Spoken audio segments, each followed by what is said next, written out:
Live 3, cara, tá tão intenso, tão profundo, tão legal esse projeto, que nem parece que a gente a gente tá só no terceiro dia, né, galera? Na terceira noite. Muito massa. Hoje a gente vai falar com o Dave Leonardo.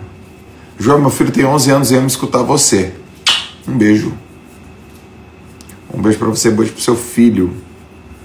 Um beijo pra todos vocês, família toda. Quinta-feira à noite, 10 horas da noite. Se eu não tivesse no Projeto A Senha, eu provavelmente... Bom, 10 horas estou dormindo já. Já estou dormindo. Então também tive que sair da minha rotina. Não sei quantas pessoas saíram da rotina para estarem aqui na live, tá? Então, pô, quero agradecer a todos vocês. Algumas pessoas não, né? Mas eu durmo bem cedo. 9h30, 10 horas, 10h30, não passo das 10h30. E Davizão tá na área. Aliás, o Dave, ele tem que sair cedo hoje. Então eu já vou puxar o Dave. Joel, não sei mais viver sem você. Não sei viver sem ter você. Isso é CPM 22, hein, meu? Hã? Alright. Leonardo. Chega aí, meu irmão.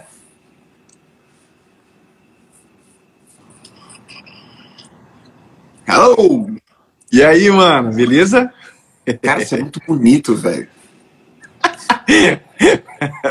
Você é muito generoso, mentiroso, não sei, tô um pouco com dúvida agora. Cara, você é muito bonito, cara. Aí você chega assim, mó sorrisão, cara. Mó bonitão, velho. Os dentes brancão, entendeu, David? Eu falo, cara. Ah, mas isso é tudo comprado. Isso aqui é tudo comprado. E aí, mesmo? Que bom te ver, cara. Tô muito feliz, tá? Tá com você. Sabe que eu tenho um carinho muito especial por você, pelo seu trabalho. E que bom poder participar com você hoje aí junto. Pô, obrigado, cara. Eu sei que você tá com um tempo aí super apertado, molecadinha. Não, na verdade, o tempo não é que o tempo tá apertado, é que pode acontecer de eu ser requisitado pelos meus garotos aqui. O que acontece? A gente tem uma tradição nossa aqui em casa, que quem coloca os meninos para dormir sou eu, e a Paula tá com a nossa nenenzinha recém-nascida, né? Então, a minha tarefa é os garotos, e aí hoje eu coloquei eles um pouquinho mais cedo pra gente poder ter tempo aqui, estar junto e tal. Mas aí às vezes acontece só que um vem aqui, oi pai, pode trazer água pra mim? Eu tenho que dar uma atenção. Você sabe, né, mano? Eu sei, cara. Por aqui também tem dois, um de 5 meses, outro de 2 anos e 9.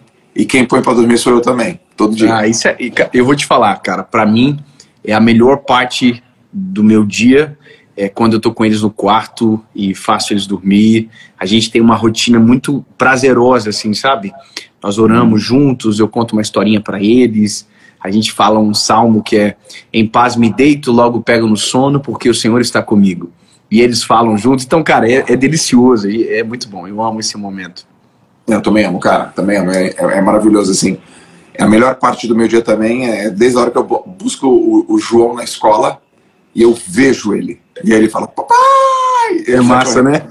É muito bom. Isso aí eu também, quando eu tô estando em Joinville, eu faço também, buscar, levar, é uma coisa que eu gosto muito. E você tem uma puta de uma agenda, né? Roda pra caramba, roda o mundo, faz turnê, roda o Brasil e, cara, putz, meu. Mas eu acho que ter pra onde voltar e o que fazer na volta é o que nos dá a tranquilidade, sabe? De propósito mesmo. Então, quando eu viajo também por eles, e quando eu volto é por eles, sempre por eles, né? Meu irmão, eu ouvi uma coisa de você muito linda. De todas as coisas que eu ouvi você falando, tem uma assim que mexeu muito comigo, que eu não ouvi de você direto, eu ouvi você falando pro Negro, numa live, e, cara, foi muito bonito sobre a diferença entre herança e legado. Sim. Cara, conta aqui pra turma, mano. Já começamos, tá? Já estamos ao vivo. Já estamos ao vivo. Cara, eu acho que saber essa diferença muda muito as nossas ambições em relação à vida e as nossas prioridades. A gente luta a vida inteira para deixar para os nossos filhos uma herança que dê para eles conforto e tranquilidade. Sendo que a coisa mais poderosa que a gente pode deixar para os nossos filhos não é a herança, é o legado. E a diferença mora numa palavra bem simples, bem pequena. Herança você deixa para, e legado você deixa em. Ou seja, a herança você vai deixar para os seus filhos, o legado você vai deixar neles, estará dentro deles, não vai estar numa conta bancária, numa agência de câmbio, não vai estar no patrimônio, não vai estar no ITCMD que ele vai ter que pagar para poder receber. Não, o legado está dentro. Então, por exemplo, quando eu faço isso com os meus filhos, eu não estou construindo herança, eu estou construindo um legado. Um dia eu vou embora dessa terra, eu vou partir, e talvez eles vão fazer isso com os filhos, com os netos. Eu quero poder fazer isso com os meus netos também um dia, mas isso é legado. Legado é muito mais poderoso do que a herança, porque a herança se perde e o legado não se perde. O legado ele dura de geração em geração. Porra, cara. É muito bonito. Isso é bonito, verdadeiro, é muito legal. Eu durante 10 dias, Dave, eu estou reunindo um grupo de pessoas que eu admiro, que fazem parte do meu ciclo de amizade, você faz parte dele, e estou perguntando sobre riqueza, estou perguntando sobre hábitos, estou perguntando sobre o que ele já sabe sobre sucesso, o que ele já sabe sobre fracasso. E são pessoas que se tornaram pessoas relevantes, não nasceram em berço de ouro, que já fazem o que fazem há mais de 10 anos, que têm resultados inquestionáveis. Esse projeto se chama Senha.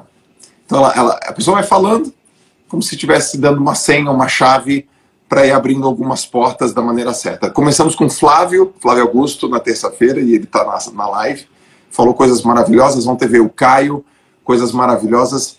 E hoje é você. Aí o que eu faço? Eu tenho aqui algumas perguntas. Eu estou no modo 100% aluno. Agora, só me dá uma preocupação do porquê eu, né? Se teve Caio, teve Flávio, o que eu estou fazendo aqui? É uma live de humilhação? É uma live para denegrir a minha imagem, ô João, que você tá fazendo? Não, cara. É que eu vou expor aqui oficialmente nessa live aqui que se foi você que mandou comprar aquela bike que eu tô pagando a parcela até hoje. Olha, que eu vou te expor que eu sei que não é bem assim. Um cara próspero, atleta, tava se mexendo para comprar uma bicicleta de alta performance, sendo que o cara fala de alta performance. Eu não tolero uma coisa dessa. Você deu uma destravada violenta em mim naquele dia. Foi muito legal. Que bom que a conta você que pagou também, foi tudo certo. Ai, Jesus, mas cara, obrigado, fico lisonjeado e eu espero de verdade que eu possa contribuir com você, com a sua audiência. E eu sou muito jovem ainda, eu tenho 31 anos, eu faço completo 32 anos agora, no dia 9, no sábado, né? Mas eu ainda me considero muito jovem, e por mais que seja uma brincadeira, mas eu considero que perto, por exemplo, de um Flávio Augusto, até mesmo você, o Caio também, eu sou também um aprendiz e é uma troca de informações que eu fico muito honrado de poder ter esse tempo de mesa, de conversa com uma pessoa como você também. Meu irmão, você é incrível e tem capacidade plena de fazer contribuições maravilhosas. A galera já te admira pra caramba, eu também te admiro pra caramba. Mas eu admiro muito a forma como você é, nesses minutos que a gente vai bater esse papo. Tenho certeza que você vai trazer aqui algumas senhas. Eu quero conversar com você sobre um assunto importante, todo mundo quer, e não é, e nem significa a mesma coisa para todo mundo, que é o sucesso. Né? Uhum. E eu gostaria que você versasse sobre o que é sucesso para você, e obviamente que você é uma pessoa bem-sucedida dentro daquilo que você considera que é sucesso para você. E depois, Dave, que você falasse assim, dentro do que é sucesso para você, qual é o principal fundamento, principal pilar que você considera que é relacionado com o teu sucesso? Cara, não é uma pergunta simples, então a resposta ela também não pode ser simplória, né?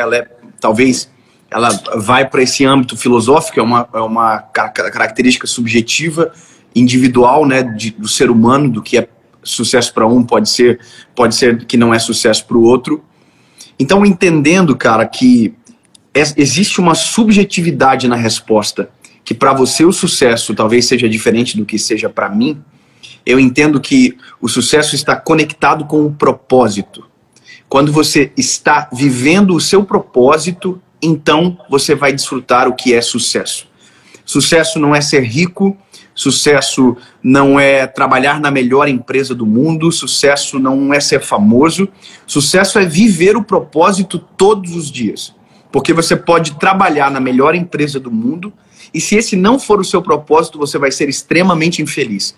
Você pode ter o maior salário do mundo, mas se estiver fazendo algo que você não gosta, você não vai ser feliz. Então, para mim, sucesso é quando você vive aquilo que nasceu para viver, sabe? Quando você atinge o propósito de vida. Sabe? Quando você se encaixa em um lugar e que você diz, caraca, eu nasci para isso. Então, para mim, o sucesso está conectado com propósito diretamente. Quando você vive o seu propósito, você vive o que a gente chama de sucesso. Até porque, para mim, sucesso também está conectado com uma outra palavra, paz. Quem vive o sucesso verdadeiro tem paz. O sucesso que te tira paz não é sucesso. Esse provavelmente é um big deal, é um problema. Agora, quando você tem paz com aquilo que você está vivendo, isso eu considero, na minha humilde opinião, ser sucesso verdadeiro. Agora, você acredita que todas as pessoas nascem com um propósito e elas têm que viver uma vida para descobrir? Você acredita que as pessoas criam seu propósito? Você acredita que ter as duas coisas? O que é esse propósito para você? Porque uma coisa que você falou que me tocou profundamente agora é essa questão da paz. Eu vejo muitas pessoas que não têm paz de espírito, né? E ela tá angustiada, ela não sente paz de espírito. E quando essa paz chega, que eu acho que tem que ser uma busca realmente e um encontro de todos os seres humanos, cara, tô em paz, cara. Tô em paz com o que eu faço, com a minha família, com o lugar onde eu vivo, com o lugar onde eu trabalho. Mas essa questão do propósito, descobrir, revelar, criar, como é que é isso dentro da tua cabeça? Deixa eu te fazer, posso fazer pergunta? Para fazer ter muito sentido a resposta? Você tem quantos anos hoje? Desculpa perguntar, João. Você tem quantos anos? 28. 28? De mentira ou de carteira? Óbvio, né? Óbvio. Ô, João, quantos anos você tem? 41?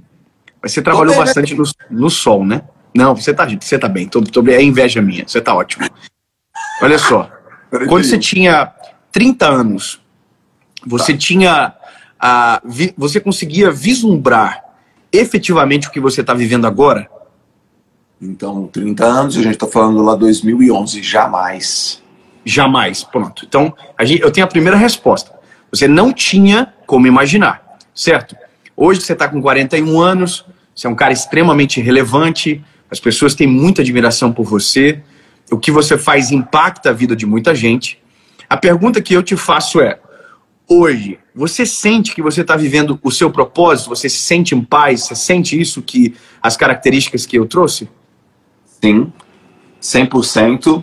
E eu sei quando eu talvez desvio, assim, quando essa paz, ela some. Ou ela... Agora, a pergunta é, o que você fez dos 30 aos 41? O que você fez? Profissionalmente? Não é uma resposta assim, olha, eu trabalhei lá e cá. A resposta, para ser bem mais prático, você estava trabalhando. Você estava se movimentando. Você não estava em busca, você estava trabalhando. Então, até eu quero gravar uma mensagem na próxima série agora, eu gravo segunda-feira em São Paulo, que é a série Primavera, que nós temos muita preocupação de correr atrás do nosso propósito, que está conectado com o nosso futuro, e a gente esquece de viver com excelência o nosso presente.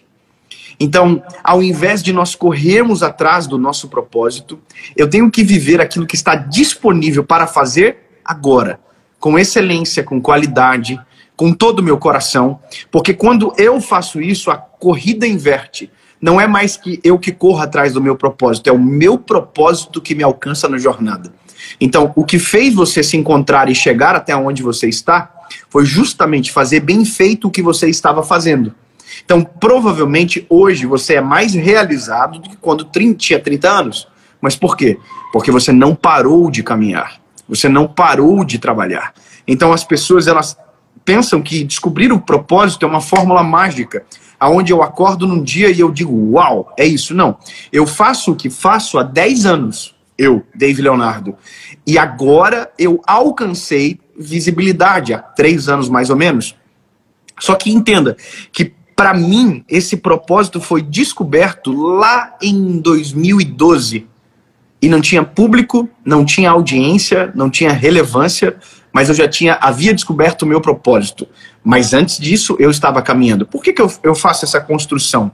Porque tem pessoas que pensam que descobrir o propósito é descobrir o que dá dinheiro, é descobrir o que tem sucesso, o que dá visibilidade. E não é isso. Propósito não está conectado com isso. Óbvio que quando eu vivo com excelência aquilo que nasci para fazer e para viver, isso vai trazer repercussão e, de uma certa forma, vai me retribuir. Agora, a corrida não pode ser essa. A corrida tem que ser o que eu posso fazer agora. O que eu posso doar e entregar agora. Qual é o meu melhor agora? Sabe?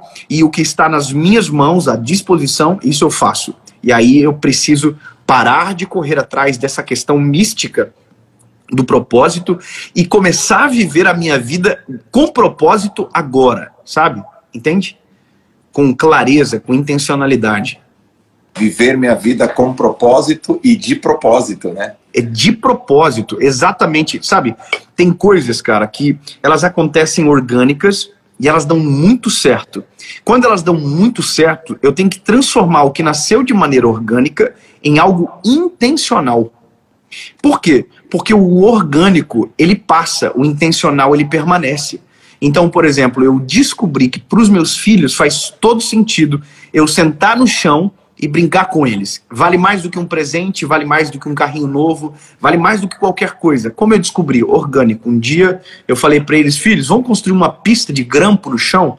E eles falaram, uau, pai, vamos. Então agora eu sei, de maneira intencional, que quando eu preciso, quero eles perto de mim, eu falo, filhos, vamos construir uma pista de grampo? Então, entende? Viver de maneira intencional é reproduzir e repetir aquilo que já deu certo.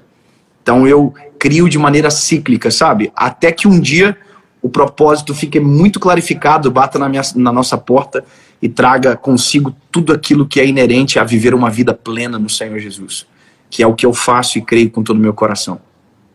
Caraca, porra. Animal. Animal. Que tem alguma coisa, Dave, que nos últimos 12 meses você realmente começou a acreditar muito forte e que não acreditava? E que hoje, quando você olha, você fala, putz, isso aqui é uma coisa que eu acredito, isso aqui é uma coisa que não sai mais da minha cabeça, é um princípio fundamentado na minha vida e até, de repente, 2 anos atrás, 3 anos atrás, não estava claro, não existia? Cara, existe um texto bíblico que fala em Salmos que nós vivemos em novidade de vida. Sabe, o viver em novidade de vida. Deixa eu até pegar o texto para que isso fique registrado. Eu acho esse texto maravilhoso, sabe? É um salmo, deixa eu só colocar aqui. Novidade de vida.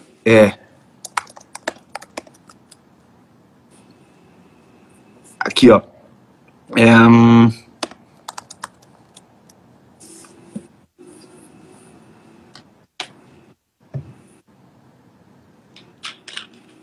Perdão, eu falei um salmo, é Romanos capítulo 6, versículo 4. Ele fala que nós fomos sepultados com ele na morte por meio do batismo, a fim de que assim como Cristo foi ressuscitado dos mortos, mediante a glória do Pai, também nós vivamos uma vida nova. Essa vida nova, aí Salmos vai trabalhar com essa expressão novidade de vida. Ou seja, quando nós caminhamos em Jesus e com essa certeza do cuidado e do favor e da graça do Senhor, nós sempre vamos viver em novidade de vida. Por que eu estou falando isso? Sempre vai ter algo novo que você nunca imaginou, que você seria incapaz de acreditar se te contassem 5 ou 10 anos atrás. Entende? Então, nos últimos 12 meses, eu vivi coisas que eu jamais poderia imaginar que um dia seriam possíveis. nesse lapso de um ano, eu tenho centenas de histórias de milagres que eu vivi com o Senhor e tal. Só que agora, nos últimos 3 meses, uma das coisas novas e que veio muito forte no meu coração foi uma palavra chamada nova estação. Entender que alguma coisa muito significativa na nossa casa, na nossa família mudaria, e essas mudanças já começaram. O nascimento da minha filha foi um dos marcos dessa nova estação.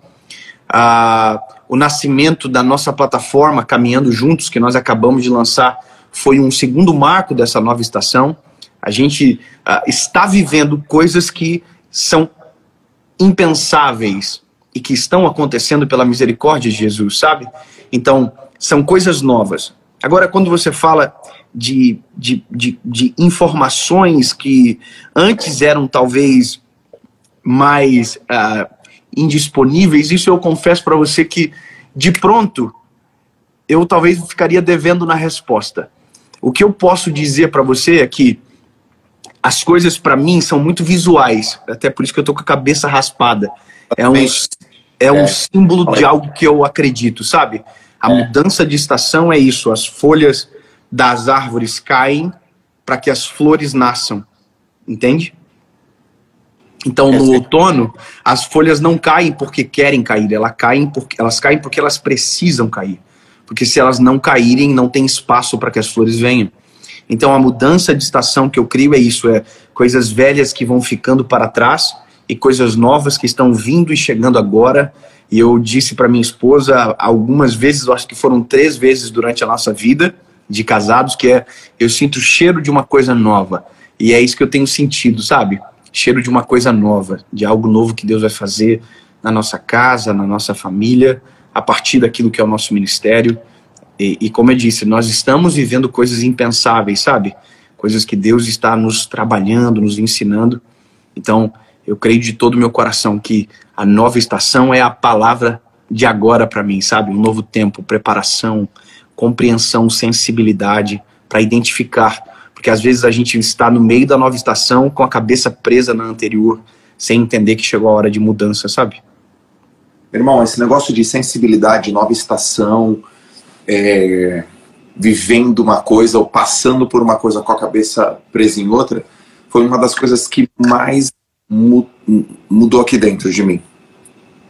Assim, e eu vou te falar uma coisa que já vai se conectar com a próxima pergunta que eu tenho para fazer para você. Porque assim, existem coisas hoje que eu já acredito, só que eu não consigo provar elas. E a minha história é uma história de um cara, um atleta, você conhece. Putz, eu tenho um lado acadêmico muito forte dele. Eu fiquei na faculdade dando aula mais de 10 anos. O lado muito científico, de pesquisa, de referência, que eu amo, eu gosto pra caramba, mas ele não é tudo na vida. A ciência não é tudo na vida. E tem uma coisa que eu acredito hoje, só que eu não tenho capacidade eu não consegui ainda provar, que é assim, ó, quando você decide uma coisa na vida e você não sabe o como você vai atingir essa coisa que você decide na vida, mas você decide de maneira irreversível, o universo, ele alinha, cara. Ele toma conta do resto, ele traz a resposta, eu não sei qual é o nome desse negócio, velho. Mas eu tenho uma forma de te explicar isso. E essa forma, eu queria que você versasse sobre ela, porque a pergunta é se existe alguma coisa que você acredita, mas ainda não consegue provar. Eu vou te explicar por quê. Eu venho me desenvolvendo espiritualmente já tem um tempo. Eu não tenho uma formação religiosa, né? Eu não fui formado religiosamente, mas eu acredito em Deus, eu vivo, eu converso com Deus todos os dias. E eu trabalhei durante 4 anos com o Neymar, lá no Instituto Neymar. E um dia eu estava conversando com o Neymar pai, e aí eu perguntei para ele assim: Ney, o que você fala, cara, pro teu filho, pro Júnior, quando vocês já tentaram de tudo? Tentaram tudo, cara. Tentaram todas as opções, já agiram, já executaram as coisas e as coisas ainda não aconteceram. Existe uma resposta? Existe um caminho? O que você faz? Aí ele falou assim pra mim: quando isso acontece, Joel, eu falo pro Júnior assim: filho, coloca o pé que Deus coloca o chão. Eu achei aquele muito bonito, cara. Mas eu não entendi o que ele estava falando na prática. Eu achei lindo, eu achei poético, eu achei inspirador. E eu fiz isso. E ano passado, aconteceu uma coisa muito legal na minha carreira, eu mandei uma mensagem para ele: olha o que aconteceu aqui na minha carreira, Neymar e tal. E ele falou assim: Deus colocou o chão, cara. Porque você colocou o pé, eu coloquei o pé. Então, eu tenho vivenciado isso. Então, qual que é a questão que eu tô levantando aqui para você? Eu me desenvolvo todos os dias para conseguir entender sinais, para conseguir ter a sensibilidade e a paz de espírito, para conseguir ter os meus poros abertos para entender o que está acontecendo. Mas eu não consigo provar o que é. Então, minha pergunta, mas eu já acredito nisso. Minha pergunta para você é: existe alguma coisa da qual você já acredita e não consegue provar? Olha só, primeira coisa, cara, importante que nós, seres humanos, temos é essa inquietação de desejar provar tudo e reproduzir aquilo que a gente tenta provar. Eu tenho muito isso. Muito. Até pela tua característica acadêmica, científica e tal. Agora, a gente precisa entender que existem coisas na vida que elas não têm resposta. Eu sei que isso é inquietante, é difícil de compreender, mas um dos homens mais sábios da Bíblia, que foi o Davi, o rei Davi, em um determinado momento ele reconhece essa fragilidade do homem e dele próprio sendo rei. Ele diz: olha, Senhor, são tão altos os teus pensamentos que eu não posso atingir. Uma outra frase que ele diz é: inescrutáveis são os teus pensamentos. Ou seja, ele está dizendo: eu não consigo explicar, eu não consigo medir.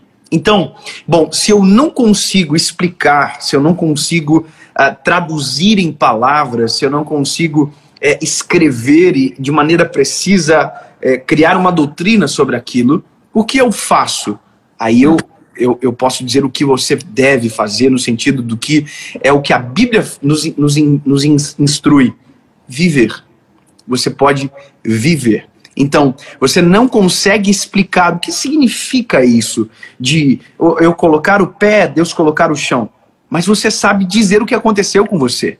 Olha, eu acreditei com todo o meu coração, eu coloquei toda a minha fé e quando eu vi, aconteceu. O que é isso? Hebreus capítulo 11, versículo de número 1. Ora, a fé é o firme fundamento das coisas que se esperam e a prova das coisas que se não veem. Ou seja, eu não consigo ver com os meus olhos, mas porque tenho fé, eu consigo crer que aquilo é real. Entende? Então, um exemplo bem simples. Eu falo sobre Jesus. Essa é a minha vida. Eu não falo sobre sucesso, eu não falo sobre carreira, eu não falo sobre números, eu sou péssimo com números. Para ensinar, não é o meu trabalho. Qual é a minha função no mundo? Eu falo sobre Jesus, certo? A pergunta que alguém vai me fazer: você crê em Jesus de todo o teu coração? Eu creio. Agora, você consegue explicar tudo o que ele faz? Não, não consigo. Porque eu sou um homem, eu sou pequeno, sou frágil. Mas então por que você crê? Porque eu vivo. Não porque eu sei explicar, mas porque eu vivo dentro da minha casa. Essa é a minha realidade. Eu tive uma história com o meu filho, com o João. Isso exige fé para acreditar, tá? Mas o meu filho João, nós temos um tratado na nossa casa que é de não contar uma meia-verdade, não usar sofisma com os nossos filhos. A gente fala a verdade mesmo que ela doa. Por exemplo, essa semana, todos nós aqui em casa tomamos a vacina da gripe. E nós avisamos os dois: olha, amanhã nós vamos tomar a vacina da gripe. E a vacina é o pique. E dói um pouquinho, filho, mas é necessário. Então, eles já estavam meio chorosos, porque sabiam o que ia acontecer, mas a gente não contou uma meia-verdade. A gente falou: não, vai ser gotinha e chegou uma agulha. Não, a gente conta a verdade. No ano passado, o meu filho João pegou uma virose e passou mal a noite toda, cara. A noite toda. Passou muito mal. Vomitou a noite toda. Quando chegou de manhã, eu falei para ele: filho, o papai vai ter que te levar no hospital por conta que você não tá bem e você vai ter que tomar soro para hidratar. Você não tá bem, filho. Explicando para ele. Daí ele começou a chorar. Ele falou: papai, eu não quero ir pro hospital, papai, eu não quero tomar pique, eu não quero. E aí ele usou uma palavra, ele falou assim, existe uma forma de eu não precisar ir para o hospital? Então agora, cara, aqui entra o colocar o pé e crer que Deus coloca o chão. Porque chega um momento da nossa vida que ou você acredita ou você não acredita. Ou você vive o que você fala, ou você nunca vai ser experimentado pela fé que carrega. Então eu falei para o meu filho, filho, existe uma outra forma. Qual, papai? O papai do céu curar você. Cara, o meu filho já fez 4 anos, na época ele tinha 3 anos e pouco. Ele olhou para mim e falou, papai, então vamos orar? Porque ele já sabe o caminho, ele já sabe como falar com o papai do céu. Eu falei, vamos, filho, vamos orar. Cara, isso era perto de meio-dia, assim, ele sentou no meu colo e ele fez a oração mais linda que eu já vi na minha vida. Ele falou com um coraçãozinho dele, ele falou, papai do céu, cura eu não quero ir para o hospital. Enquanto ele orava, e ele fez essa oração muito curtinha, eu disse no meu espírito, no meu coração, Jesus, me dá o presente de te apresentar para o meu filho dessa forma. Porque eu prego que o Senhor é o Deus que cura. Eu prego que o Senhor é o Deus que responde e que ouve a minha oração. E disse amém, ele disse amém. Ô Joel, eu vou segurar para não chorar, porque para mim isso é muito forte, né? Mas o meu filho estava branquinho e quando nós dissemos amém, a cor dele restaurou. Ele ficou coradinho, ele olhou para mim e falou assim, papai, eu tô bom. Papai do céu me curou. E eu falei, sim, filho, o papai do céu te curou. Mas... E você tá bonzinho agora? Eu tô bom, papai, eu quero comer uma banana. A gente deu a banana para ele, ele comeu, não vomitou mais e acabou.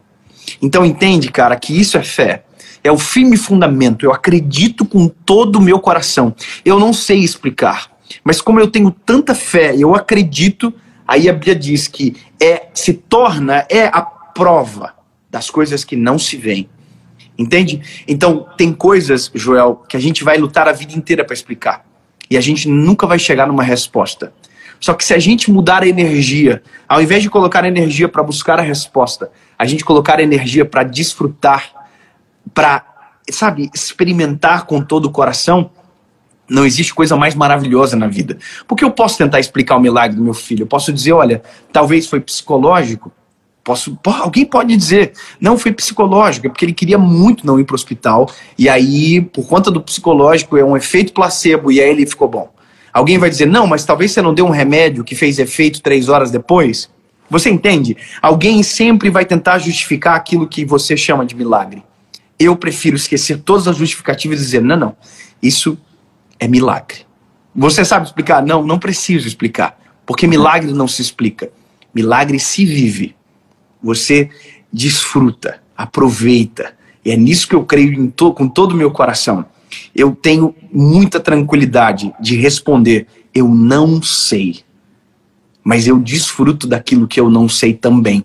Mesmo não sabendo, sabe, transformar em palavras. Mas como eu sei o que eu sinto, como eu, sabe, sinto no meu corpo, na minha carne, no meu espírito, para mim é suficiente.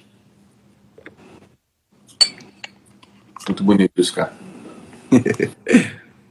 É muito bonito. Eu vi a cena, pô, até tem a cena do seu filho, assim. Papai, tô bom. Pra mim foi a cena do ano, né? Porque é tão maravilhoso quando você vê na prática, né? Aquilo que você fala para as pessoas, né? Uma coisa é quando você fala, outra coisa muito diferente é quando você vive. Né? Quando aquilo que é doutrina se torna uma experiência.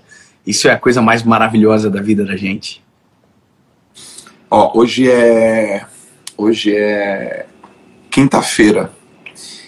Terça-feira, semana passada, o Joaquim, ele chorou. O Joaquim, meu filhinho de 5 meses, e ele chorou à noite, porque, pô, pequeno, novinho, tal, na mamá, na madrugada. E aí acordei, coloquei ele no colo, Laras deu de mamar, coloquei ele no colo, e ela, Laras acordou, 1h da manhã. E o Joaquim no colo, aquele negócio até fazer ele dormir, e eu fiquei conversando com a Larissa 1h da manhã. Eu tive uma conexão muito forte com Deus naquele momento lá, né? E a gente pegou tal, e eu orei. Orei. E foi muito gostoso. E aí eu recebi uma voz, assim, veio e falou assim para mim, cara, por que você não está fazendo aquilo que você falou que você ia fazer? Onde foi que você se perdeu? Nesse nível, David. Manhã, cara. 1h da manhã, sabe? Eu tinha que acordar para treinar no outro dia, 5 da manhã, já toma essa trauletada na minha cabeça. 5 horas da manhã, eu levanto, subo na bicicleta, começo a pedalar. Mando uma mensagem pro Douglas. Douglas, no stop. Sim. Douglas, eu quero uma data no teu teatro em Campinas. Cara, eu mandei uma mensagem 5 da manhã, não sei quem é pior, eu mandar a mensagem 5 da manhã ou ele responder às 5 da manhã. E ele responde, dia 14. Vamos? Falei, vamos. E aí a gente abre o que hoje virou um troço que tá rodando no Brasil inteiro. Eu não tinha certeza, eu não tinha plano, eu abri e as vagas fecharam tudo em 1 minuto, Dave. Eu sei. Eu estava junto com o Douglas quando você causou essa confusão. Eu estava junto com ele. A gente estava em viagem e eu acompanhei, cara. Extraordinário. Extraordinário. E não foi planejado. Eu só senti, não tem explicação. Eu só fiz, eu só executei. Não só essa cidade, como vem sendo fechada várias outras cidades, né? São Paulo. E aí foi acontecendo e está acontecendo uma coisa nesse sentido. Por que às vezes, na sua opinião, velho, que você é um cara que tem essa sensibilidade, é tua profissão, além de você viver a sua profissão, por que em alguns momentos a gente renega essas coisas? Por que a gente não entende esses sinais? Por que a gente não acessa essa senha? Por que eu acessei ela 1h da manhã, cara? Por que eu não acesso ela às 7 da noite? Por que eu tive que acessar ela 1 da manhã? Por que desse jeito? Por que com meu filho no colo? Você consegue, me ajudar nessa? Porque ao me ajudar nessa, você está ajudando 18 mil pessoas nessa. Tem um texto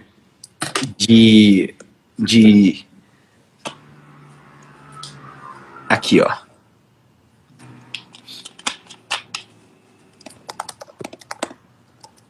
Eu gosto da Bíblia porque ela é completa com todas essas respostas que a gente tem. Aqui, ó. Buscar-me-eis e me acharão quando vocês me buscarem de todo o coração. A resposta para a tua pergunta está: eu tive um momento com Deus. Eu orei. Então o que você teve foi uma resposta de Deus. E essa resposta de Deus, ela só chega, ela só nos alcança quando nós buscamos na fonte certa. Então não é que ela não vem de manhã ou ela não vem no horário, não, ela vem quando nós buscamos. Por isso que a palavra diz: se vocês me buscarem de todo o coração, vocês irão me achar. Então, Joel, o que você experimentou foi, você achou, sabe? Eu tenho muito isso, cara. Eu gravo agora a série em São Paulo, né? Agora, segunda e terça. E eu sei que eu preciso de palavras, sabe? Eu preciso de uma palavra específica. Eu tenho já os temas, eu tenho já o caminho, mas eu preciso de uma palavra, eu preciso, sabe, de algo a mais. Porque o que nós carregamos não é natural, ele transcende, ele é sobrenatural, ele precisa do agir e do favor de Deus. Então, como que eu tenho esse algo a mais? Se eu me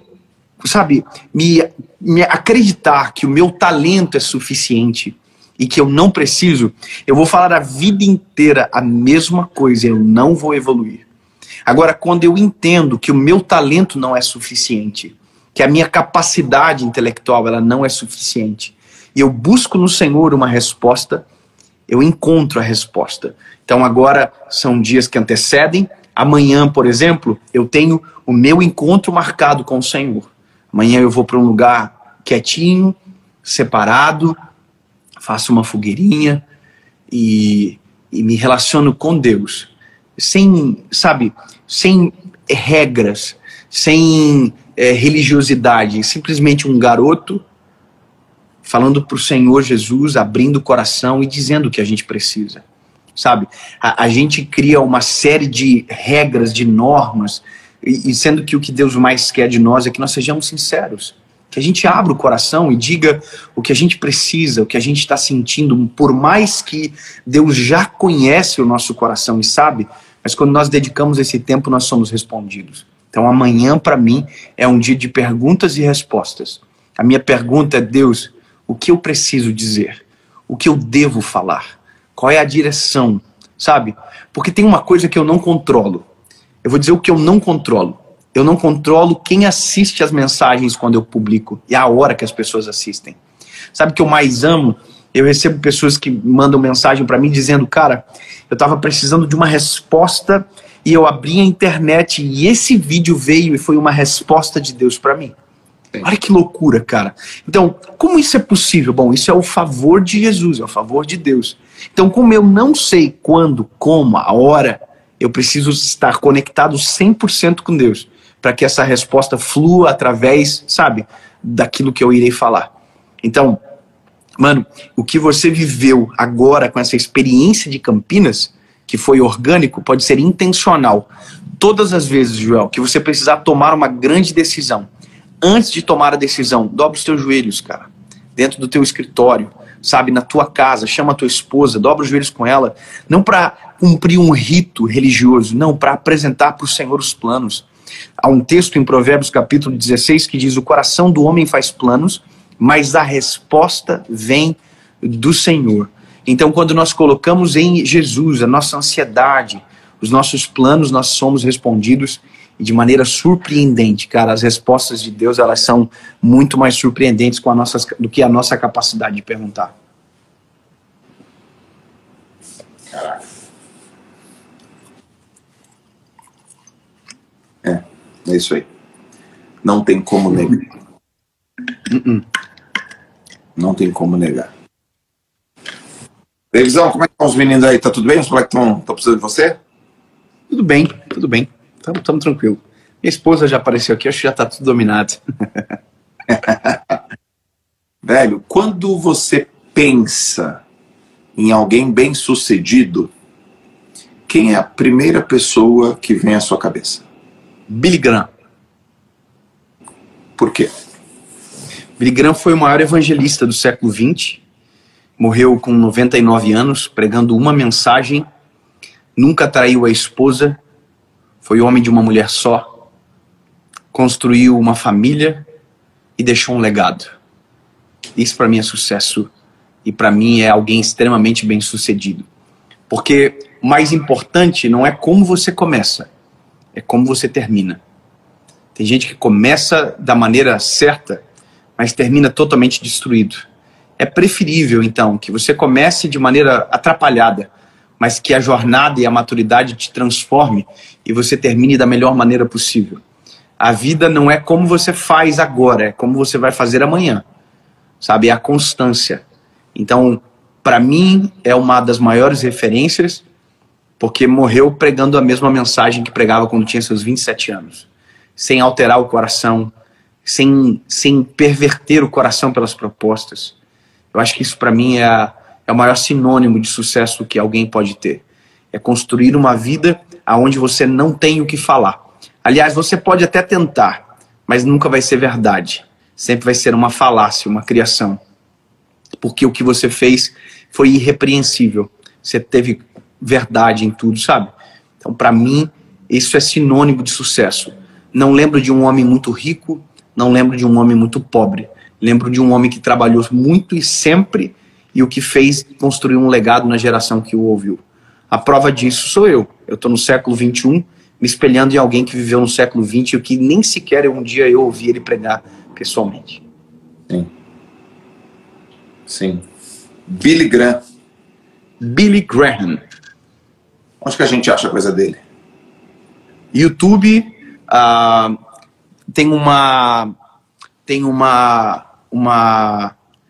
vídeo no YouTube chamado My Hope America, dele, que foi uma das últimas pregações dele. Ele é um senhorzinho já de idade avançada, e conta a história dele, Joel. Se você quiser assistir um conteúdo de 25 minutos e ficar extremamente abençoado e tocado, assista a história dele. Cara, já anotei aqui, My Hope. Ele foi conselheiro de vários presidentes americanos. Conselheiro mesmo. Interferia em questões de guerra. Ele era uma figura de pacifista. Ele tinha muita conexão com Martin Luther King. Então, com a questão do movimento negro, né? Aquela questão do apartheid, ele teve uma importância muito fundamental também nessa época com relação ao racismo. Eu tenho uma pergunta aqui, ó, que eu ainda não fiz para ninguém. Vou fazer para você. Ótimo. Eu me ajude. O que é fracasso para você? Você já me disse o que é sucesso.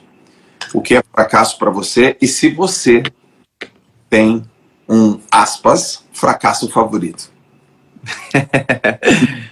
Eu poderia ser simplório, né? E falar que o fracasso seria o antônimo do que eu descrevi como sucesso. Mas para mim o maior fracasso do homem é quando ele mira certo e atira errado.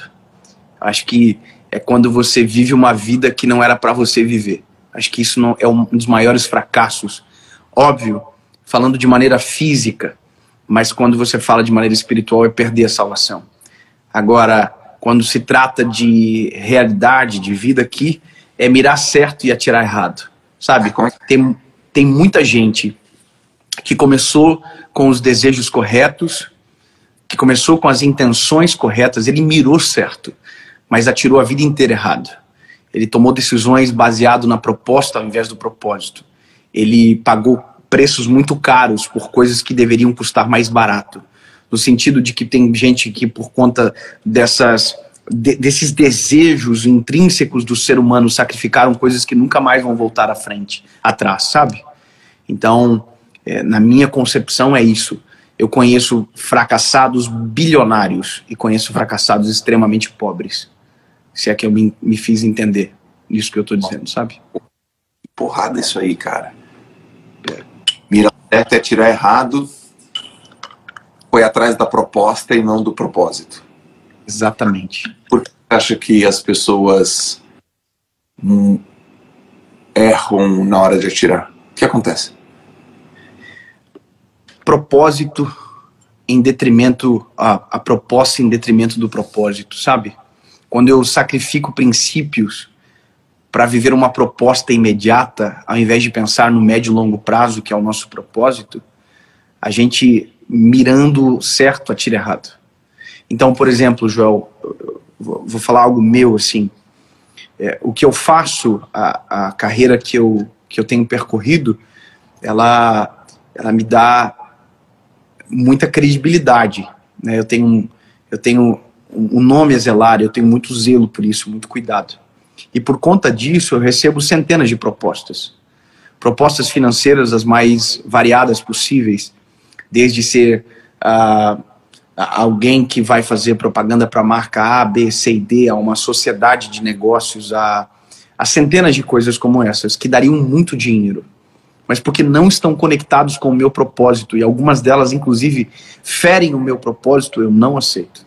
Então, entenda que não adianta eu mirar certo e executar errado. Não, eu quero viver o meu propósito, mas eu aceito qualquer proposta, sabe? Eu quero viver isso aqui, mas eu aceito qualquer coisa que entra no meio do caminho. Então, não adianta. Nós temos que ter posicionamentos radicais. O que eu quero é diferente do que o que eu preciso verdadeiramente. Então, quando eu sei o que eu quero, eu sou muito mais difícil de se enganar, sabe? Eu sou muito mais difícil de se corromper. A não ser que você esteja perdido nas suas emoções. Mas eu sei o que eu quero. Eu sei exatamente aonde eu quero chegar. Eu não sei quando, eu não sei como, eu não sei qual hora. Mas hoje, pelos movimentos que Deus já fez na minha vida, eu sei mais ou menos aonde eu quero chegar. Obviamente que eu estou preparado para surpresas de Deus. Estou preparado, quero entender que eu vou ser surpreendido, que Deus vai fazer além, mas porque eu sei o que eu quero, eu não aceito qualquer proposta. entende? Então tem gente que se contenta com propósitos e por isso também nunca vive o propósito. Qualquer coisa supre, qualquer coisa atende à necessidade. E tá cheio de gente que vive assim. Essas pessoas, elas não vivem, elas sobrevivem. É sempre o que cai na mesa, é a folha que ela precisa assinar. E nunca aquilo que ela quer viver de verdade, sabe? Bom, isso que você falou é muito poderoso e muito verdadeiro. Eu queria pedir para você compartilhar uma coisa dentro do que você pode falar, porque assim, tem 19,3 mil pessoas aqui. E muitas pessoas que estão vivendo uma vida que elas consideram uma vida, sei lá, sem sucesso, sem propósito, miserável, difícil, sem oportunidade, elas sofrem muitas propostas, aspas, irrecusáveis, ou propostas indecorosas. Mas eu entendo o que você está falando, porque eu também passo por isso. E eu quero perguntar para você, eu pedir para você, na prática, compartilhar propostas que você recebe, propostas sobre, sei lá, dinheiro rápido, talvez, algo que vai mudar a vida, algo que é o novo projeto disruptivo, bilionário, tecnológico do planeta Terra. Que tipo de situações chega para você? Porque o que eu penso, sabe, David? O cara, quando tá com uma vida muito difícil, ele tem que ter a capacidade de analisar que aquilo não é uma proposta boa para ele, mesmo a vida dele naquele momento está passando por um momento difícil. Mas o oposto também acontece. Eu, você e tantas outras pessoas que a gente conhece, a gente está numa vida agora de muito destaque, de muita relevância, de muito impacto, e a gente também tem que ter essa capacidade de analisar. O Flávio, na terça-feira, ele falou uma coisa assim, ó, eu nem quero ter que dizer não para uma coisa que eu já vou dizer não. Porque se eu tiver que dizer não, eu já estou errando. Eu já quero que a pessoa já saiba que já é não antes mesmo dela falar. E aí a gente ficou nessa reflexão sobre cuidado, sobre estar com pessoas, ficar perto da família, ser baseado em princípios. Eu fiz essa pergunta para ele e ele disse assim, olha, o que não deixou fazer besteira são os princípios milenares que os meus pais me ensinaram. E ele está falando, obviamente, de princípios da Bíblia também. E as pessoas que realmente me protegem. Então, eu queria que você conseguisse colocar aqui para fora que tipo de propostas também aparecem para você e que você tem a capacidade de analisar. Essas propostas não estão de acordo com o teu propósito.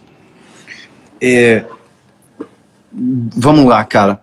Normalmente, as propostas, elas sempre são sedutoras, porque elas trazem ofertas, né? Elas são carregadas de atrativo, sabe? Você vai ganhar X, você vai fazer o tanto de dinheiro, mas normalmente elas estão conectadas a dinheiro. Né? Tem as pessoas que dizem, olha, se você fazer isso, você vai promover o seu nome, você vai entrar em outro patamar e tal. Então, normalmente, cara, as propostas sempre estão conectadas aos nossos desejos. E por isso que elas são tão sedutoras e às vezes difíceis de dizer não, sabe? Porque elas atingem os nossos pontos fracos. O ponto fraco do homem justamente é onde você vai ser mais tentado. Quer ver uma coisa, cara? Eu aprendi algo muito, mas muito importante.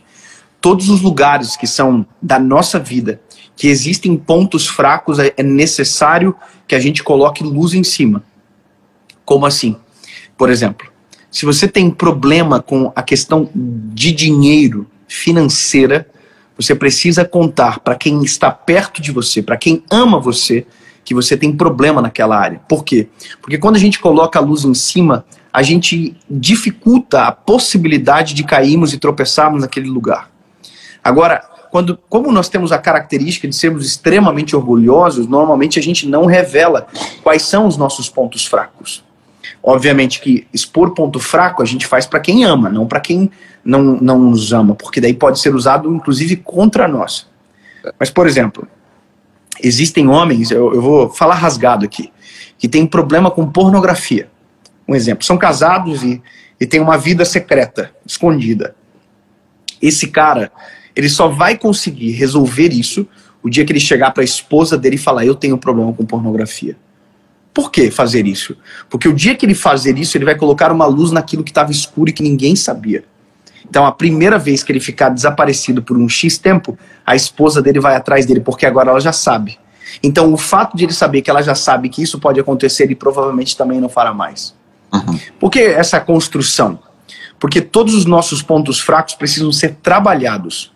Então, eu sei qual é o meu ponto fraco, eu não vou revelar para 18.500 pessoas aqui, porque seria tolice da minha parte. Mas a minha esposa, meus pais, meus amigos sabem aonde os meus pés podem vacilar. E porque eu coloquei luz em cima, é muito mais difícil disso acontecer. Agora eu vou dizer para você o que eu não tenho dificuldade. Dinheiro. Não tenho dificuldade para lidar com dizer não para dinheiro, porque nunca foi algo que eu almejei. Então, como normalmente essas propostas vêm com ofertas financeiras, meus olhos nem sequer se abrem, quanto mais brilhar. Porque é uma coisa minha, eu sou de uma família simples, de uma família que viveu a vida inteira de maneira humilde e tranquila. As coisas que eu gosto, algumas são caras, eu tenho alguns hobbies que são um pouquinho mais caros, mas a grande maioria é extremamente barata. Para eu almoçar, R$ 15 é suficiente, para jantar a mesma coisa. Eu gosto de comidas simples e baratas. Então, não é uma coisa que brilha os meus olhos. Mas essas propostas, elas vêm porque normalmente é o que todo mundo cai, né? Agora, o que é ponto fraco meu, eu deixo bem escondidinho dentro da minha casa, para que a minha esposa saiba, para que no dia que talvez eu esteja sendo tentado, ela interfira e diga: oi, amor, tudo bem? Então, lembra? Essa é uma área que você não pode. Então, basicamente é isso, sabe? Eu tenho muita facilidade de dizer não, cara. Eu acho que uma das coisas boas da maturidade é você dizer não sorrindo. Sabe? É dizer não com muita tranquilidade. Não, muito obrigado. Porque antigamente a gente dava toda uma volta, construía uma história, gerava uma desculpa. Hoje eu só digo não, muito obrigado. Mas não quer? Não, não. Mas eu mando o avião te buscar. Não, muito obrigado. Não, eu vou depositar agora. Não, obrigado. Não é isso. Entendeu? E aí, quando possível, às vezes vem uma aulinha embutida. Olha, querido, eu não faço por conta disso e tal. E aí a pessoa, eu acho que fica quase impossível de não entender, né? Mas eu penso que é assim. Com relação ao que o Flávio disse, de não precisar dizer não, isso para mim eu concordo muito também. É que normalmente as pessoas acreditam que porque você tem essa carinha, né? Você gosta muito do que eles gostam também. Então, às vezes, pode acontecer os equívocos da caminhada. Mas quando você deixa muito claro os teus princípios, os pilares que te sustentam, a pessoa fica, às vezes, até constrangida de te fazer algumas propostas, sabe? Porque você deixa tão claro o que você crê, que acaba fechando o caminho para que a pessoa chegue até você com algumas propostas. Você falou sobre dinheiro. E você é próspero financeiramente, mesmo colocando da forma como você colocou, e eu achei muito bacana, muito bonito, muito sincero, muito honesto. Qual que é uma mentira que você tem visto sobre dinheiro, que muitas pessoas falam? Deixa eu te fazer uma pergunta. É muito bom, tá? Você acha que eu sou próspero? Com certeza. Você acha que eu tenho muito dinheiro? Depende do que é muito dinheiro. Mas dentro da minha concepção de prosperidade, eu tenho certeza que você é. Você sabe o carro que eu tenho? Putz, cara, uma vez você me falou, mas eu esqueci. Eu sei que você gosta de carro. Você já viu algum momento eu postando isso ou não? Não. Então, vamos lá. Você sabe qual avião que eu ando? Não. Não. Você sabe aonde eu moro? Não. Você é a cidade? Sabe qual é o meu saldo de conta? Também não. Então, como você sabe que eu sou próspero? Eu sei que você é próspero porque eu sei o teu mercado, eu sei o teu lifestyle, eu sei a tua paz, eu sei onde você mora, eu sei com quem que você anda, eu sei as coisas que você não precisa mais se preocupar, você já consegue dizer não para dinheiro. Então é assim que eu vejo prosperidade, sabe? Então é muito mais pelo que eu não mostro, mas porque você caminha mais perto, você sabe? Sabe por que eu estou te fazendo essa construção? Talvez. Por que eu estou te fazendo essas perguntas? Porque normalmente a gente tem as nossas próprias visões de prosperidade. E tem pessoas que acreditam que prosperidade está conectado ou ser bem-sucedido com aquilo que elas mostram. Mas a verdadeira riqueza do homem está dentro daquilo que ele não mostra. Está naquilo que ele esconde. Eu vou explicar melhor. Está naquilo que é a base de tudo. Está no que é o suporte de todas as coisas. Então, quando você olha de maneira genuína para o que significa prosperidade, a prosperidade é muito diferente do que o que as pessoas esperam. Eu tenho percebido, cara, e eu falo isso com muito temor, que as pessoas elas têm uma necessidade muito grande de mostrar que elas deram certo, sabe? Então elas precisam mostrar o carro que elas andam, elas precisam mostrar o avião que ela voa, porque na cabeça dela isso é sucesso. E não é. Isso não é ser bem-sucedido. Ser bem-sucedido de verdade, ser próspero de verdade, a gente retoma aquela palavra maravilhosa, é ter paz. Então, sabe, talvez o que eu gosto que as pessoas vejam em mim como sinônimo de prosperidade, eu tenho 3 filhos, eu sou casado com a mesma mulher, sabe, eu faço os meus filhos dormirem, eu levo os meus filhos no colégio, então isso é prosperidade, sabe, poder fazer isso é o que me torna um bilionário. Eu tenho paz para dormir, eu não preciso de nenhum medicamento para colocar minha cabeça no travesseiro e fechar os meus olhos. Eu tenho alegria para acordar, sabe? Eu acordo de manhã e eu saio feliz, eu tenho alegria. Eu viajo, às vezes loucamente, a gente vai agora para a turnê dos Estados Unidos, né? Mas eu vim agora da turnê da Europa e eu falei para minha equipe, a gente estava cansado, acordava de manhã num país, dormia em outro, aquela loucura, cara. E eu olhei para eles e eu falei isso aqui, cara, imagina viver isso sem propósito, que tristeza que deve ser. Porque a alegria de poder estar fazendo aquilo, sabendo o resultado que aquilo gera, é o extraordinário da vida, sabe? Então, por isso a pergunta, você sabe o carro que eu tenho? Você sabe o avião que eu tenho? Mesmo assim você acha que eu sou próspero.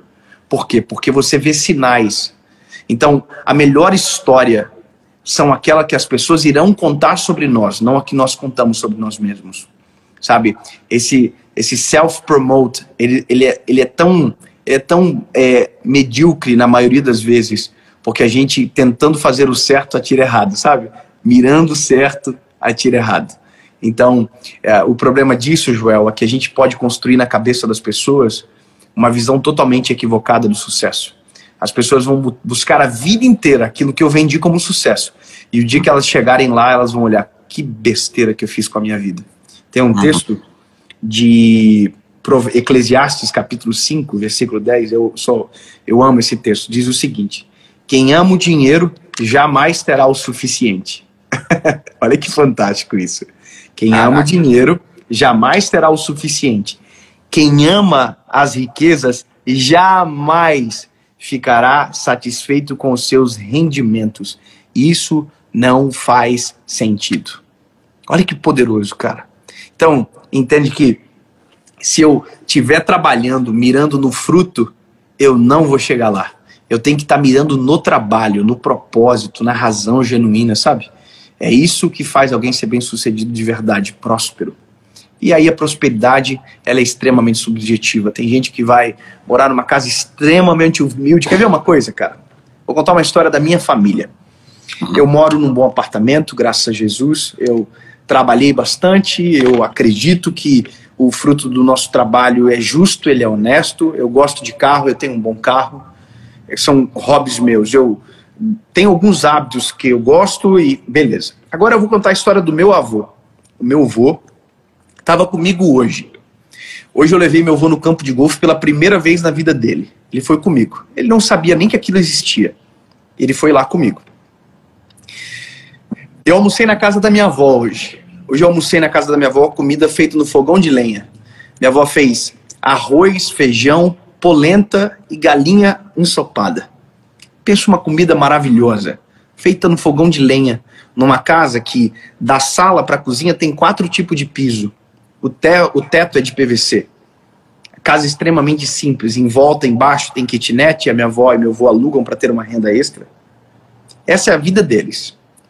Agora, se você sentar para conversar com o meu avô e com a minha avó, você vai dizer, que coisa extraordinária.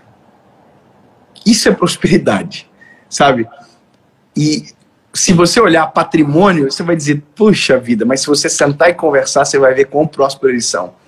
Então entende que essa prosperidade que a gente parametriza com números, ela não tem a ver com números. Tem a ver com contentamento. Quem é satisfeito é próspero. Quem não é satisfeito, por mais que tenha bilhões, nunca será próspero, Joel. Você sabe disso. Tem pessoas que vivem a vida inteira, sabe, batalhando atrás daquilo que não vai gerar satisfação. Sabe? Matou. É isso aí. Matou a pau. Quem é satisfeito é próspero. Provérbios 23:4 diz o seguinte: não esgote as suas forças tentando ficar rico. Tenha bom senso. As riquezas desaparecem assim que você as contempla. Elas criam asas e voam como águias pelo céu. É muito maravilhoso isso, cara. O que ele está dizendo? Se você botar a sua força nisso, você vai se decepcionar, porque as coisas se tornam obsoletas muito rápido. Ô Joel, você pagou quanto na sua bicicleta? 100 mil. 80 mil. Mas pode ser sincero, já tem bicicleta melhor que foi lançada, não tem? Tem. O dobro. Então, meu lindo, essas contas nunca acabam, elas nunca fecham. Então, se a minha batalha de vida for para ser rico e ter aquilo que é de última geração, em 6 meses eu vou me tornar extremamente pobre e ultrapassado. Agora, se eu buscar a satisfação no que eu tenho, sabe, a ser feliz e contente, pleno no que eu tenho, aí sim a gente vai ser próspero de verdade. Eu sempre amei muito carro, eu sempre fui apaixonado por carro. Então, todo carro que vinha para minha mão, por mais velhinho que fosse, ficava um chuchuzinho, deixava bonitinho, deixava sempre lavado. Eu gosto de o carro bem limpinho sempre. E eu me lembro que eu trabalhava numa emissora de rádio na minha cidade e meu pai me ajudou a comprar um Sandero, um Renault Sandero. Cara, foi o primeiro carro que tinha ar-condicionado, direção elétrica, hidráulica e vidro elétrico no mesmo carro. Ou eu tinha só um carro que tinha direção, ou só vidro elétrico, ar-condicionado foi o primeiro. Eu me lembro que eu chamava minha esposa no vidro da rádio e falava assim pra ela, amor, olha aquele carro. Aí ela olhava o carro e falei assim, adivinha quem é o dono daquele carro? Dela, quem? Nós somos o dono daquele carro. Que top! Cara, naquela época já existia todos os carros maravilhosos que existem hoje. E eu estava muito longe, mas aquele era o meu carro. Eu era extremamente satisfeito com ele. Você entende que a satisfação ela é muito mais importante do que a quantidade de bens que a gente tem. A gente foi morar numa kitnet, cara, e eu pedi pro dono da kitnet que eu aluguei colocar um ar-condicionado, porque o meu sonho era ter um ar-condicionado na minha casa. Cara, 2 dias antes, porque o ar-condicionado estava instalado, eu fui dormir num colchão sozinho. Eu nem estava casado ainda, eu fui lá sozinho dormir porque eu queria curtir o ar-condicionado. Eu me lembro de 3 horas da tarde, eu estava assando carne na sacadinha minúscula da kitnet que a gente morava. Por quê? Porque a gente era extremamente satisfeito lá. Então, hoje a casa que eu moro, cabe algumas kitnets dentro, mas a satisfação é a mesma, porque nunca teve a ver com o tamanho ou com o valor, mas com a gratidão pela fase que a gente tá. Então entende, cara? Olha como a vida ela é maravilhosa, como ela nos surpreende. Mas se o nosso coração estiver preso ao próximo passo, o de agora nunca vai ser valorizado. Então o que você tem agora, sabe? A gente tá com 20 mil pessoas. Deixa eu dar uma palavra para você. O que você tem nas mãos agora, sabe? O que você tem, aonde você mora, o carro que você anda, a roupa que você veste, dê valor, sabe? Coloque sentido naquilo. Seja grato. A gratidão, ela mantém as portas abertas e escancara as que estão trancadas, sabe? Tenha gratidão. Não seja maldizente, não reclame. Pare de reclamar um pouco. E viva cada estação de uma maneira, sabe, poderosa, que você vai ver que a vida, ela evolui, as coisas mudam, e quando você menos perceber, aquilo que era extraordinário muda de tamanho e continua sendo extraordinário. Porque no fim, se trata sobre contentamento. Não é sobre o que eu vou ter, é sobre o que eu tenho agora. Se eu for satisfeito, maravilhoso. Satisfeito não significa ser acomodado. Não significa a impossibilidade de sonhar com amanhã. Mas eu não posso ignorar que o que eu tenho hoje, eu já tenho muito motivo para agradecer. Animal. Meu irmão, quanta sabedoria, que mensagem. 20,6 mil pessoas aqui, lotada a sala numa quinta-feira. É porque você consegue penetrar através da tua mensagem no coração das pessoas. Fiquei aqui como teu aluno, aprendi muito com você, muita coisa converge com o que eu acredito, muitas outras, David, precisava ouvir, precisava reforçar. Eu lembro que um dia, numa caixinha de pergunta, um rapaz, um menino, um garoto falou assim: e aí, quando chega o primeiro bilhão, Joel? Eu falei, uai, mas eu não, em nenhum momento eu pensei, eu não tenho ambição de ser bilionário, cara. Eu nunca nem disse isso nos meus stories. Por que vocês estão achando isso? Por que você está achando isso? Eu não tenho ambição de ser bilionário. Eu não tenho ambição. Eu não tenho esse negócio dentro do meu coração. Eu tenho a ambição de fazer diferença. Eu quero fazer diferença, impactar, não desviar, não desvirtuar. E é muito legal ter um monte de seguidor, é muito bacana. Mas eu preciso ter 2 seguidores, João Vicente e Joaquim, meus 2 filhos. No fim do dia, cara, o que importa de verdade é quem tranca a porta da casa e fica pra dentro com a gente. Porque se um dia quem tá dentro da nossa casa, do nosso convívio, não nos respeitar, não vai adiantar nada a gente ter milhões de seguidores. Sabe? Não vai adiantar nada. Porque a verdade que nos revela é aquela que a gente coloca dentro de casa. Quem sabe quem a gente é de verdade é os nossos filhos. Sabe? É isso que importa. É isso que vale na vida de verdade. Uma moça, acho que foi semana passada, ela mandou uma caixinha assim: eu não sei mais o que eu faço para convencer minha filha a seguir você, Joel. Aí eu respondi: ela tem que me seguir, ela tem que seguir você. Bom. Não precisa me seguir, tem que seguir pai e mãe. Então, no final das contas, no final do dia, é Joaquim e João Vicente. Trabalhar isso dentro da nossa cabeça é muito importante. Meu irmão, eu gostaria muito de te pedir uma última frase final, e essa frase eu vou agora soltar no meu feed. Não faz comigo. Pega com o que tu anotou aí, mano, que eu sou muito ruim pra frase. Pega que você achou melhorinha aí. Tá bom. Aqui eu sugeri uma, tá? Tá bom, meu lindo. Tá, então é aqui, ó. Caraca, velho, mas foram muitas coisas que você soltou aqui, peraí. Tá. Tá, já tem uma aqui. Eu tenho uma aqui. Antes de decidir, dobre os joelhos. Pode ser essa? Pode ser. Você que manda, você é o boss. Eu sou o seu convidado. Essa é porrada, galera. Vai ser essa frase.